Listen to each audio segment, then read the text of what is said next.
नमस्कार, दिन भर की बड़ी खबरों में आपका स्वागत है। मैं हूं शिवानी। आज की खबरों में बात होगी ममता के स्ट्रांग रूम में घुसे भाजपा के झंडे वाले वाहन, टीएमसी ने पकड़ा, चुनाव आयोग ने साधी चुप्पी की। वहीं आ गई प्रेस फ्रीडम रैंकिंग, शुतुरमुर्ग बना गोदी मीडिया, मोदी पर भड़की कांग्रेस की। और ग्रेट निकोबार पर राहुल के दौरे से घबराई मोदी सरकार, नोटिस जारी की। साथ ही राष्ट्रपति के पास क्यों जा रहे राघव चड्ढा समेत 3 बागी सांसद की। वही खबर के अंत में बात होगी गुजराती गैंग को 10 जन्म भी कम पड़ेंगे, चुनाव रद्द कराने पर ज्ञानेश की फजीहत की। इसी के साथ आज दिन भर की सभी बड़ी और प्रमुख खबरों को जानेंगे विस्तार से। उससे पहले एक नजर सुर्खियों पर। अखिलेश यादव बोले, बीजेपी डराकर चुनाव लड़ती है, स्मार्ट मीटर में बेईमानी हो सकती है तो ईवीएम में क्यों नहीं। हाजीपुर में निशांत पर बुलडोजर से बरसाए गए फूल, कार्यकर्ता बोले बिहार के अगले सीएम होंगे, चंपारण से शुरू होगी सद्भाव यात्रा। देश के युवाओं व किसानों को छल रही मोदी योगी सरकार, किसान नौजवान बचाओ यात्रा की ब्रीफिंग के लिए पहुंचे युवा कांग्रेस के राष्ट्रीय सचिव। पश्चिम बंगाल चुनाव को लेकर अधीर रंजन चौधरी बोले, केंद्रीय बलों की मौजूदगी की वजह से लोगों ने किया बिना डरे मतदान। ईरान बोला, होर्मुज़ को अमेरिकी सेना की कब्रगाह बना देंगे, अमेरिकी जहाजों का वही अंजाम होगा जो उसके F-15 फाइटर जेट का हुआ था। पश्चिम बंगाल चुनाव को लेकर दिलीप घोष बोले, टीएमसी के जीतने का सवाल ही नहीं, अब खुलकर सामने आ रहे हैं लोग। सिंधिया की टिप्पणी के बाद अब कांग्रेस का तंज, प्रधानमंत्री प्याज वितरण योजना, लू को लेकर सरकार का उड़ाया मजाक। उत्तर प्रदेश में स्मार्ट मीटर उखाड़कर पावर हाउस में फेंके गए, लखनऊ में घसीट कर ले गई पुलिस, कानपुर, वाराणसी और प्रयागराज में भी जमकर हो रहा प्रदर्शन। एफआईआर की चर्चा, बीजेपी सांसद पहली बार सामने आए, पाठक बोले मुझे अब तक कॉपी नहीं मिली। 45,000 टन एलपीजी लेकर आ रहा है भारत सर्वशक्ति, अमेरिकी नाकेबंदी के बीच पार कर गया है होर्मुज़।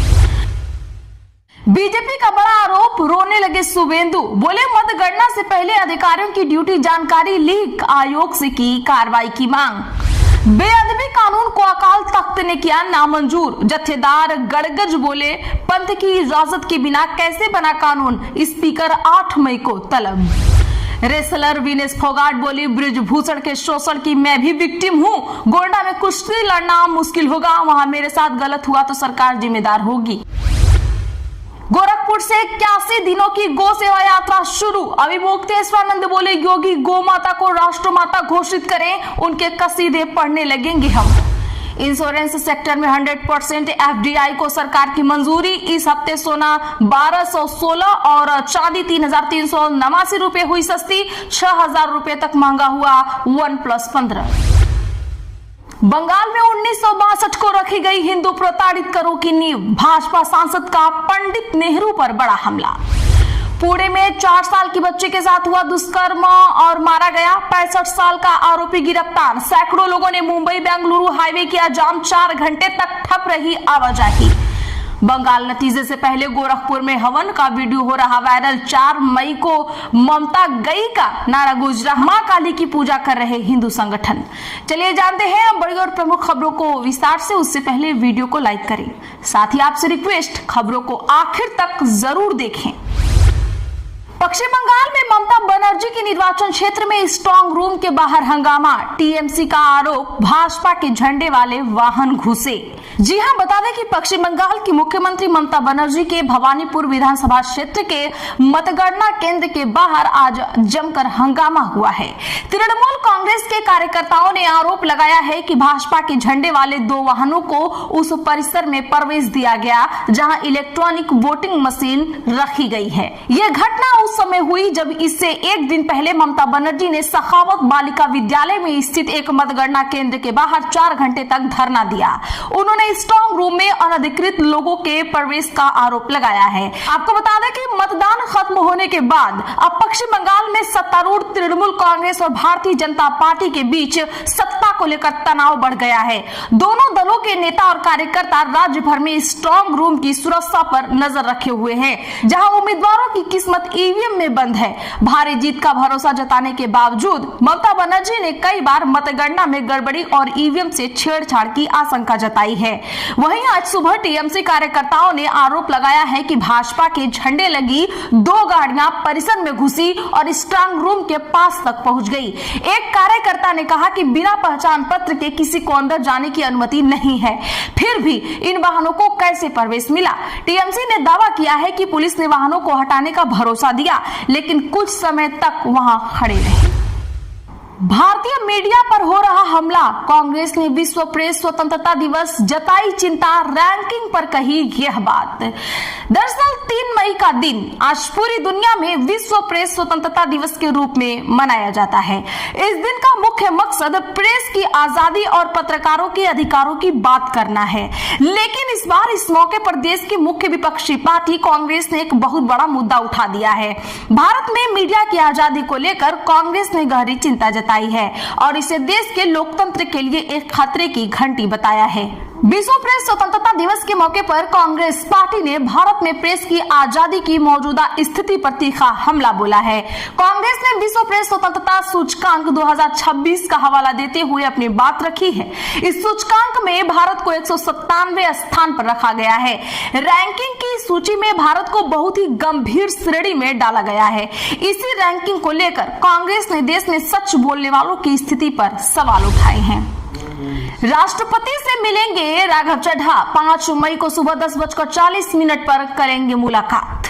आम आदमी पार्टी से भाजपा में शामिल हुए सांसद राघव चड्ढा ने राष्ट्रपति द्रौपदी मुर्मू से मिलने के लिए समय मांगा था। उन्होंने पंजाब सरकार की सरकारी मशीनरी के कथित दुरुपयोग, राजनीतिक बदले की भावना और हाल ही में आप छोड़कर बीजेपी में शामिल हुए सांसदों के खिलाफ टारगेटेड कार्रवाई का मुद्दा उठाने की बात कही थी। सूत्रों के मुताबिक राष्ट्रपति ने 5 मई सुबह 10:40 पर राघव चड्ढा और उनके साथ 3 अन्य सांसदों से मुलाकात करने का समय दे दिया है।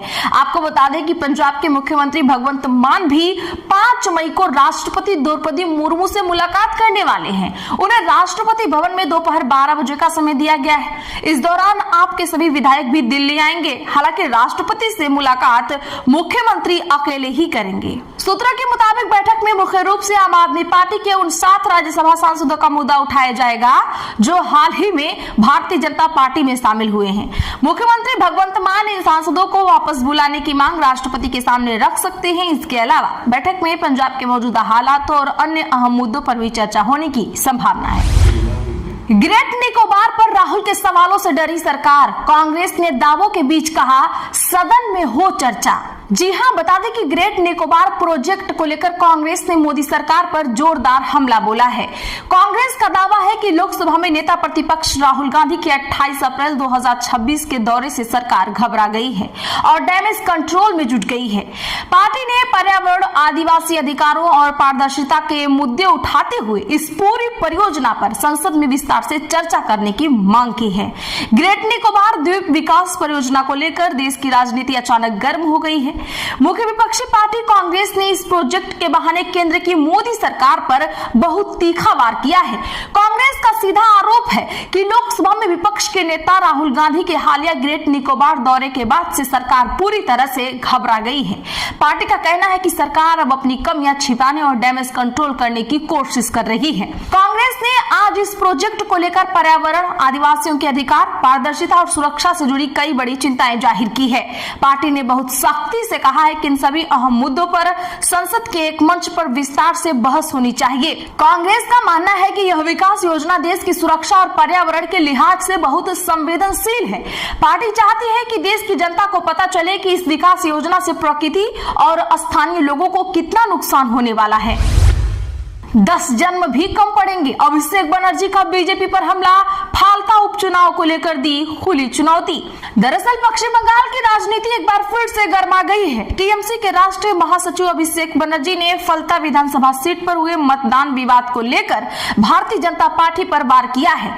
उन्होंने भाजपा नेता अमित मालवीय के बयान पर प्रतिक्रिया देते हुए कहा कि जिस बंगला विरोधी गुजराती गैंग की बात की जा रही है वह उनके डायमंड हार्बर मॉडल को नुकसान नहीं पहुंचा सकती। अभिषेक बनर्जी ने बेहद तीखे शब्दों में कहा है कि उनके राजनीतिक मॉडल को कमजोर करने के लिए 10 जन्म भी कम पड़ जाएंगे। उन्होंने चुनौती देते हुए कहा है कि अगर हिम्मत है तो विपक्ष फलता से चुनाव लड़कर दिखाएं। उन्होंने आगे कहा कि दिल्ली से लेकर राज्य तक कोई भी नेता मैदान में आए, टीएमसी तैयार है मुकाबले के लिए। घबराई बीजेपी का बड़ा आरोप, बोले सुवेंदु अधिकारी मतगणना से पहले अधिकारियों की ड्यूटी जानकारी लीक हुई है। दरअसल पश्चिम बंगाल में विधानसभा चुनाव की मतगणना से पहले भाजपा नेता सुवेंदु अधिकारी ने गंभीर आरोप लगाए हैं। उनका कहना है कि कुछ अधिकारी अपनी ड्यूटी स्थान और जिम्मेदारियों से जुड़ी संवेदनशील जानकारी विभागीय संगठनों और संघों के साथ साझा कर रहे हैं। उन्होंने चुनाव आयोग से मामले पर तत्काल संज्ञान लेने की मांग कर डाली है। उन्होंने कहा है कि इसे सोमवार को होने वाली मतगणना प्रक्रिया की निष्पक्षता पर गंभीर असर पड़ सकता है और पूरी प्रक्रिया पारदर्शिता खतरे में आ सकती है। भाजपा नेता सुवेंदु अधिकारी ने आज सोशल मीडिया प्लेटफॉर्म एक्स पर एक पोस्ट साझा किया।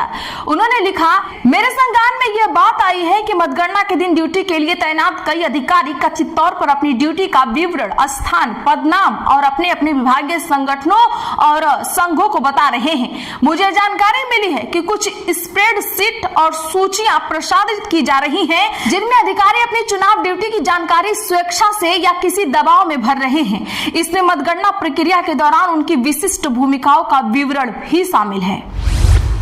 अखिलेश यादव का बड़ा बयान, कहा बीजेपी डरा कर चुनाव लड़ती है, स्मार्ट मीटर में बेईमानी हो सकती है तो ईवीएम में क्यों नहीं। जी हां, सपा मुखिया अखिलेश यादव ने आज कहा कि जब गाइड और टीचर अच्छा हो तो स्टूडेंट अच्छा होता है। एआई से पढ़ाई भी आसान हो गई है। जो लैपटॉप हम लोगों ने अपनी सरकार में दिए थे वो लैपटॉप आज भी चल रहे हैं। आज के लिए बस इतना ही। वीडियो को लाइक करें, इसे ज्यादा से ज्यादा लोगों में शेयर करें, चैनल को सब्सक्राइब करना ना भूलें। धन्यवाद।